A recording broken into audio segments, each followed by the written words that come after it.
I bought 3 different boots from TEMU to see if you can even get any kind of quality from TEMU with that whole idea of this, oh, we make it way cheaper and better and faster than anybody else, would ship it to you in like a week and it'll be like 30 to 50 bucks. There's a lot of people that have bought stuff from TEMU with some success, and there's a lot of people, maybe a lot more people, that have bought stuff from TEMU with no success. So we're gonna cut these in half, run through a test to really figure out if all footwear on TEMU is just junk. Can you get a decent pair of boots for an affordable price? Even if you're not comparing it to the high-end shoes, can you at least get something of quality from TEMU for footwear, or is it all just garbage? So who is TEMU? Well, you probably know to some degree. It's an online site. You can get stuff allegedly factory direct straight from China. It's owned by PDD Holding, a Chinese e-commerce company, and there's been quite a bit of controversy around them that's centered around data and security issues for the people that bought stuff, forced labor issues, intellectual property rights violation, Red Wing, very close. And to me, more importantly, it's all of the TikTok influencers, all these people that are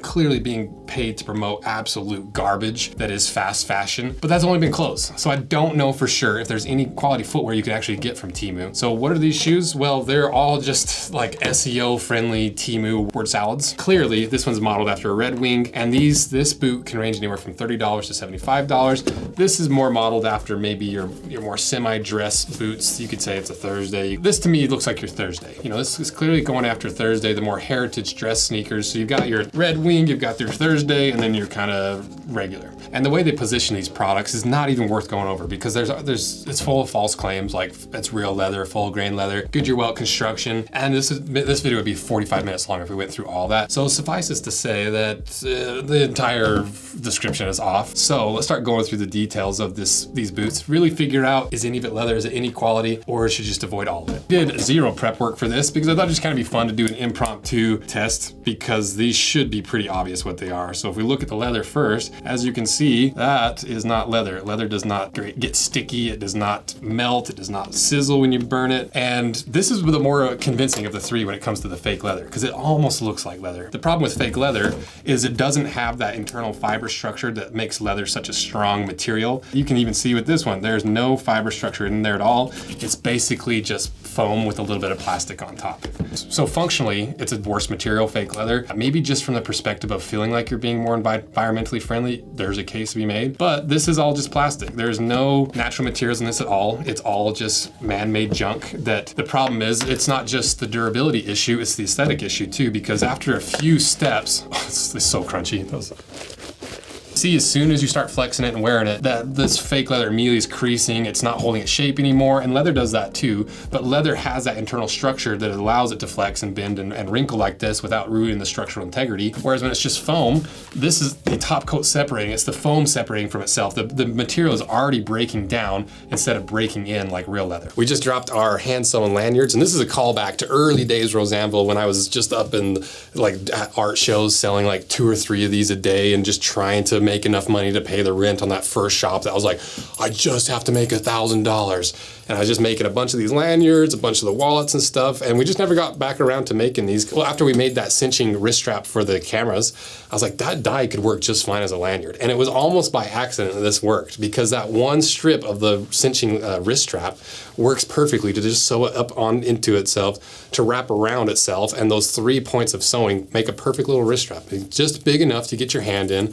Still hand sewn right here in the shop, no sewing machines, a single piece of thread, 2 needles, weaving it in and out in a saddle stitching technique, so it's never gonna fail on you. So if you want a hand sewn lanyard, if you want one of the slim wrist straps, you want one of the slim neck straps, all kind of the same vibe of this. And I'll put links to all the other stuff we released recently below, because they make great little Christmas gifts, especially if you don't know what to get your dude or your girl and you wanna give them something high quality. Check out one of these or our neck straps, check them out below.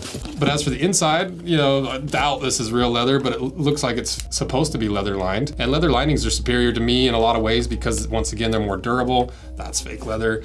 They don't smell as much, whereas fake leather is gonna smell just as bad, if not worse, because at least with like a fabric lining, it's gonna absorb your sweat to some degree and allow it to separate from your foot, so that bacteria that causes the stinky foot smell. Fake leather, in my opinion, is actually worse than even a synthetic material for the inside of a boot or shoe. And these other 2 just have a typical fabric lining with a fake leather collar around the top here. And as for insoles, you know, this is what I'm kind of interested in, see, because this is usually where you can start finding the flaws and the real issues. About as cheap of an insole as you can get. Fake leather on top. Should we burn it again just for fun, just to prove it? So fake leather, oof, good Lord.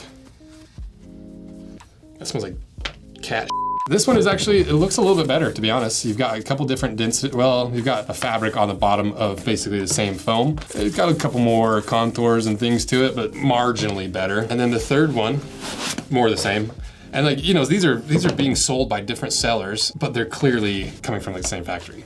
Because even if you look underneath where we just pull that insole out, you can see this boot, it looks like it does have a shank. You can see it riveted to some compressed cardboard and maybe some fiberboard at the forefoot, where this one is more like a sneaker. It's not even the Strobel board, it's not a lasting board, it's just a strip of material that usually would be Strobel stitched to make the boot and shoe more structural. It's just glued in there. These two for sure came from the same factory, if not all three, because these two are almost built identically. This looks like it's a Goodyear Welt boot because you can see the stitching on the outside. It is real thread, you know, it's not like a fake stitch like you see in some cheap sneakers like those Fubu's we just did. And it looks like it might have leather in the sole somewhere, even though clearly it does not look like it to me, but to some people that might fool them. And one foolproof way of checking to see if it's a true Goodyear Welt or if it's just cemented without any structural stitching at all, you can pull away that upper from the welt, and if it's clearly glued, there's more likely than not it's gonna be just cemented, no internal structural stitching. The fun part is gonna be after they're cut in half, I'm just gonna see how hard it is to actually rip these boots apart. And I'm pretty sure that's how it is across the board with these. These both look like fake Goodyear Welts.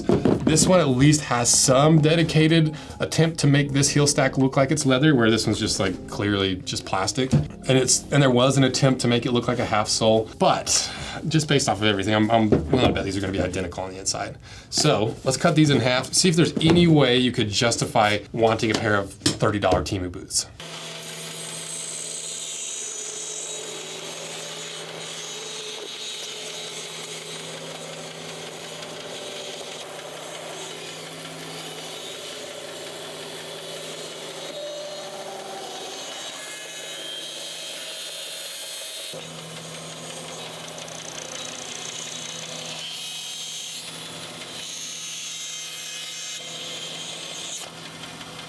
All right, we got them cut in half, and there is some differences that I did not expect. A couple surprises. So let's see what's inside.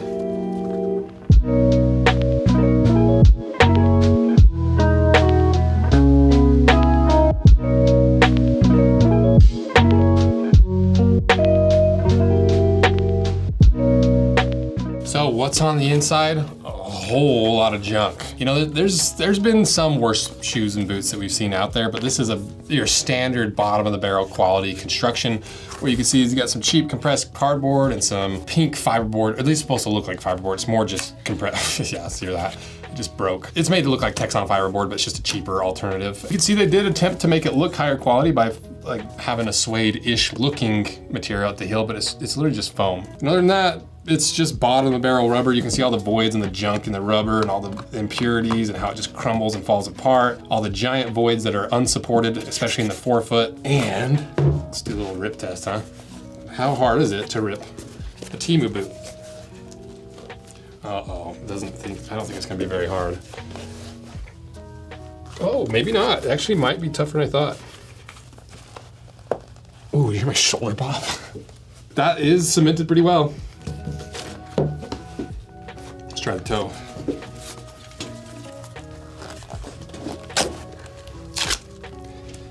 Once I got it going, it went pretty easy. But that surprised me. It was more difficult than I expected to tear that apart. A lot of the times, especially these Walmart, these Amazon style shoes, you just, this one is also pretty interesting. I thought for sure it was an actual wedge sole. I was like, this might be the one that you could potentially make a small case for like 30, 50 bucks, but it's just a completely structured wedge sole that I don't think I've ever seen before. It's a funny way of achieving that wedge sole look without any of the value of it. It's not inherently terrible to do this. You could kind of justify it by structuring it like they did underneath the heel with this more fiberboard looking junk. Imagine after a few miles of wear, you're gonna start having really high and low spots, not just in the heel, but especially in the forefoot where your toes are gonna be pushing into these small cavities.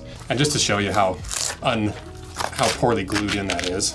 Oof, good Lord, these smell so bad. And this one did not perform well on the rip test. This one at least went the extra mile to have a separate top lift, heel stack, and outsole. So there is that, but it's just cardboard, like compressed cardboard for the heel stack, and it's built the exact same as this one. And so I'm willing to bet it rips just about as easy. Maybe, good Lord. Like watch this.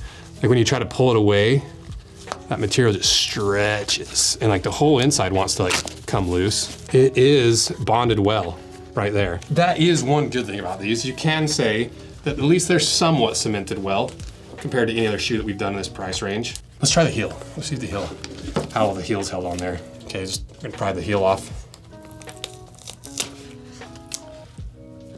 Oh, it is stapled on. See how hard this is to tear out.